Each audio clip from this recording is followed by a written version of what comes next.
Some of you guys have been asking about the process for those little SpongeBob animation tests that I've put up on my channel. I found this video that I created for the animation studio we used during Kamp Koral.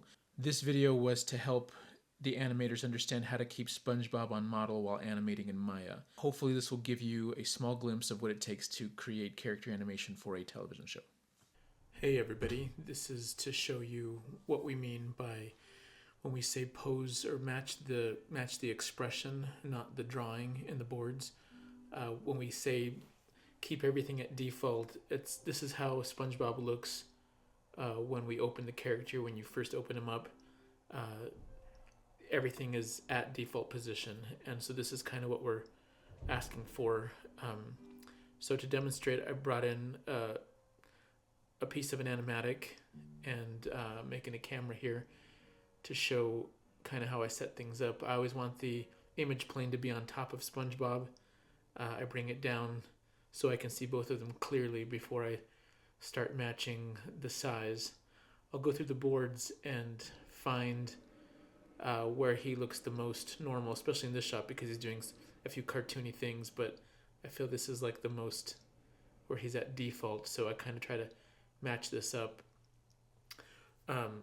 I noticed right away that, even though the action safe isn't drawn in the boards, I'm going to want his hands in action safe. So I'm going to turn action safe on, and then I'm going to reposition the camera even more to make sure that all of SpongeBob is going to be clearly in the action safe area. So that's what I want to start off with. And so even though you're matching the size, you want all the action to be in the action safe. So we're going to pull the camera out to make sure that that's the case. So it might be a little smaller than what you see in the boards, but that's okay because you're not trying to match the drawing, you're trying to match the expression. So going back to the boards here, I'll keyframe him, all of his controllers. I'll try to keyframe him in neutral, and you can do it on frame 0 if you want, or find a few of the spots in the board where he's kind of just at default and keyframe him there.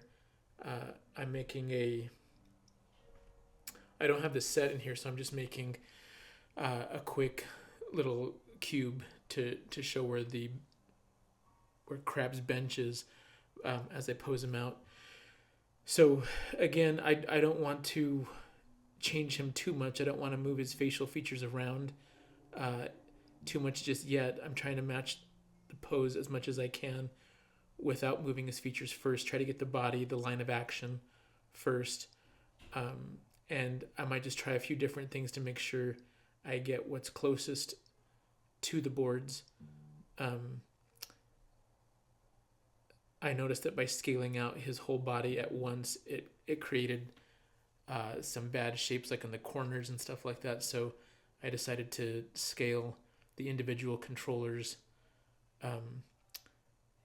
Again, we're trying to, if you see the top of his head, the rule is, the top of his head matches, is parallel to the tops of his eyes.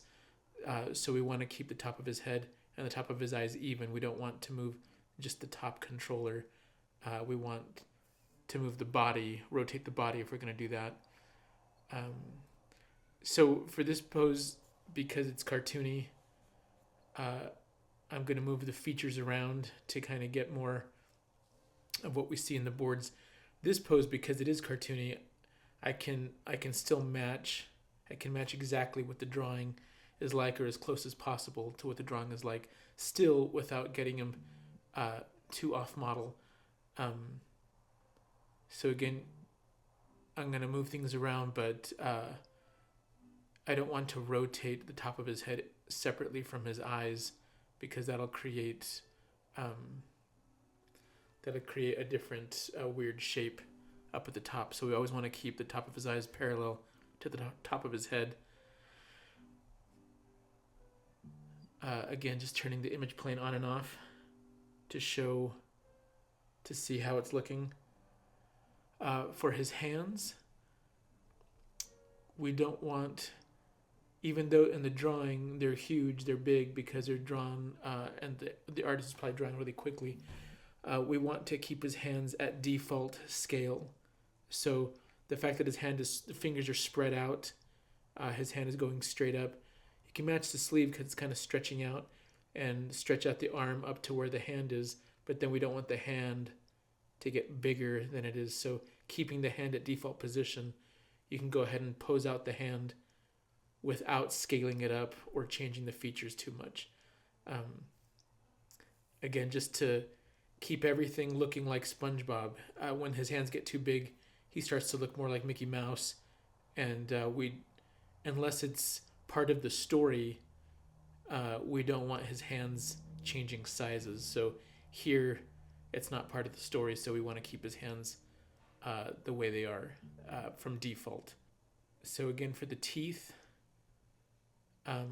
the gap is usually right underneath his nose, but because he's stretching out a little bit, we can kind of follow the boards a little bit more and spread it out more like what's shown in the drawing. The tongue, it can be all different shapes and sizes. I like to scale it down to help fit the inside of the mouth better. Again, the tongue should be pointing generally in the direction that he's looking. So if he's looking straight, you want the tongue pointing straight. If he's looking to the screen right, you want the tongue pointing screen right, unless it's drawn differently. The legs, I always want to see which direction the pant leg is pointing and then try to match that direction. I'm not trying to match just the location. I want to match the direction of where the leg is pointing. Here I like to use FK myself personally. I think it's a little easier to use, especially when the whole body's moving and when you don't see his feet. So if you can get the direction that the pant leg is pointing, that should be good enough. And make it easier to pose the leg and the arms out correctly. Just sliding the teeth over a little bit more to match the boards. Everything here seems pretty good. We don't want the hand to go outside of the action safe, even though it's drawn off the action safe. It's always better to keep it inside action safe, and then we can tell you, go ahead and move it out of action safe if we feel it's important. But usually we want to see the action that's happening. So this is pretty much the first pose here. Now moving on to the second pose.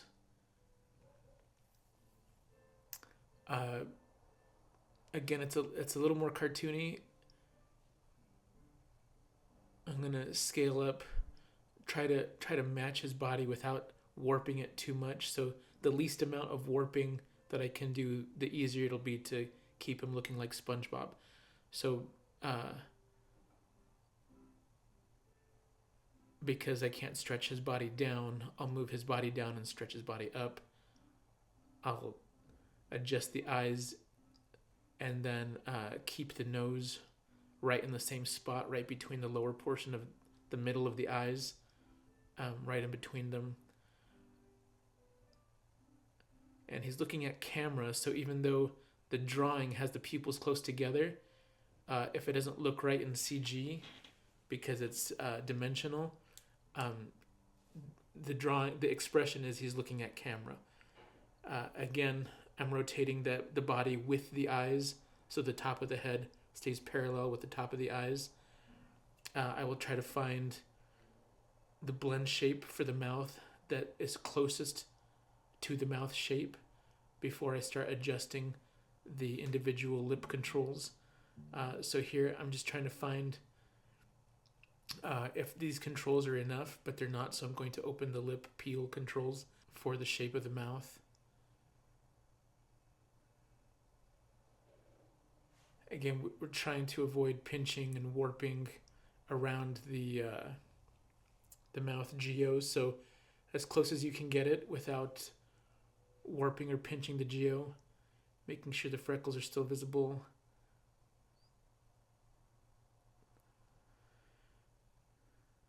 The arms, again, like we said, we want them to stay inside the action safe area.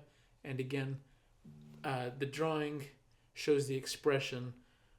The big hands here are not part of the story. So because the big hands are not part of the story, I'm going to leave the hands at their scale and keep them inside action safe, the action safe area.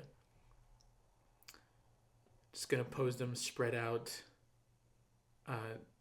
to match the expression of the drawing, but not to match the drawing itself.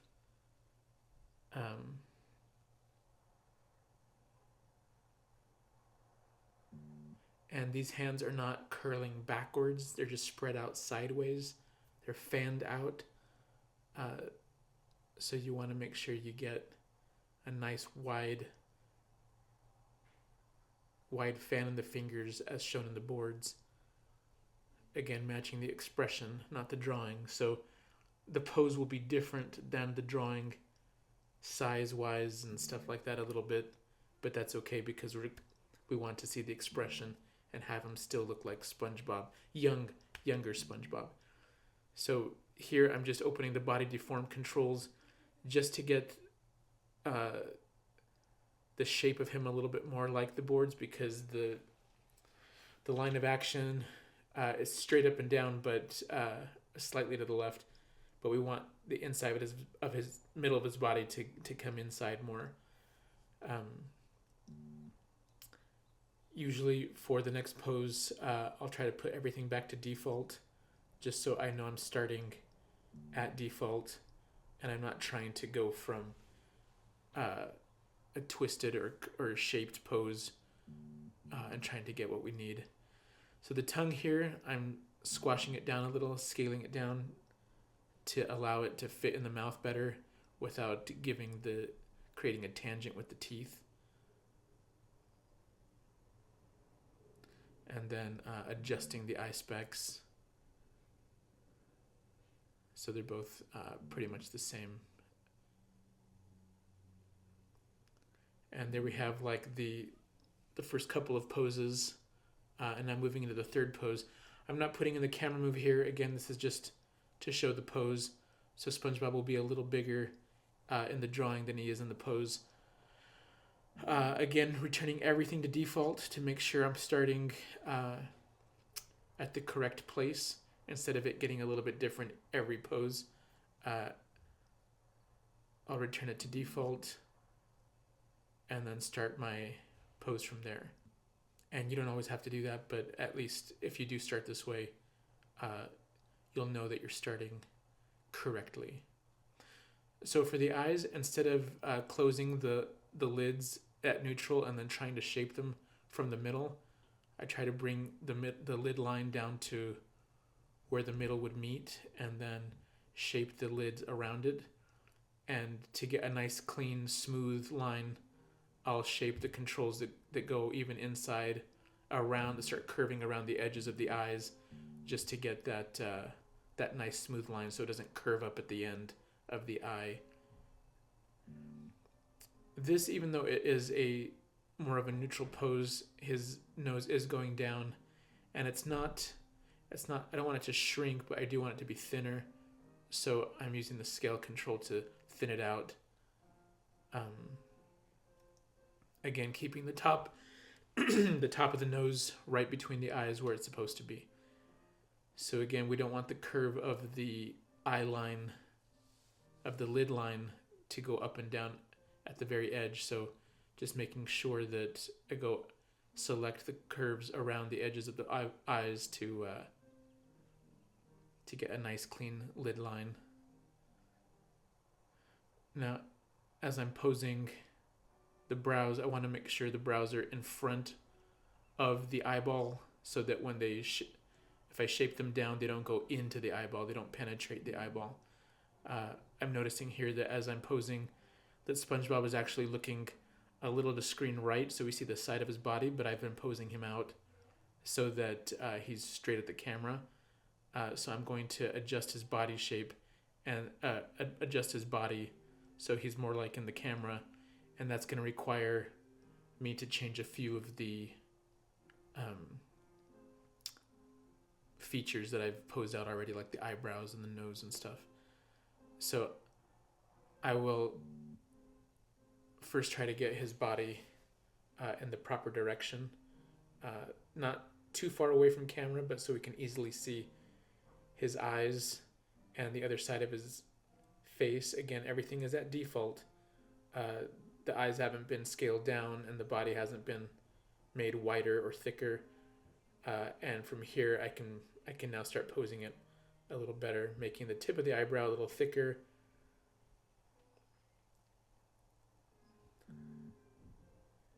And then again, I notice in the boards, his left brow is not touching the top of his eye. So I'm just going to bring it up, again, matching the expression, not the drawing. I notice that his head is flat on top, but because I don't want to adjust just the top of his head, so here I'll change it in a second. So the arm here is, I want to keep the silhouette. I'm not trying to match the drawing exactly as in the board. Again, the hands, the big hands are not part of the story here. He's getting ready to tell his story, and they should just be regular hands. If big hands are not part of the story, we don't want you to scale the hands up. Just keep the hands at their default size and pose them out as shown in the boards.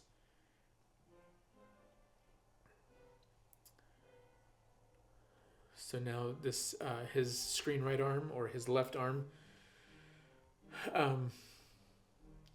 if you see in the boards, the way that it's posed out, I want to pose it out so that I see like a clear silhouette of the arm, not so that it's pinched together.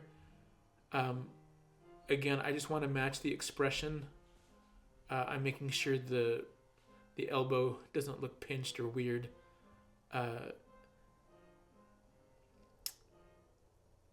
And I'm not trying to get exactly like it's shown in the drawing, but I do want to match what the drawing is doing. So I'm going to go in, adjust the fingers, and you can cheat the fingers because you can't really see, you can't see them clearly, so you can cheat them a little bit.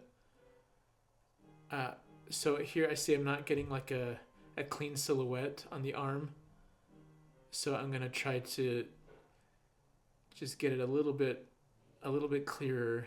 I'm going to move a few things around to make sure I can just clean it up a little bit more so you can see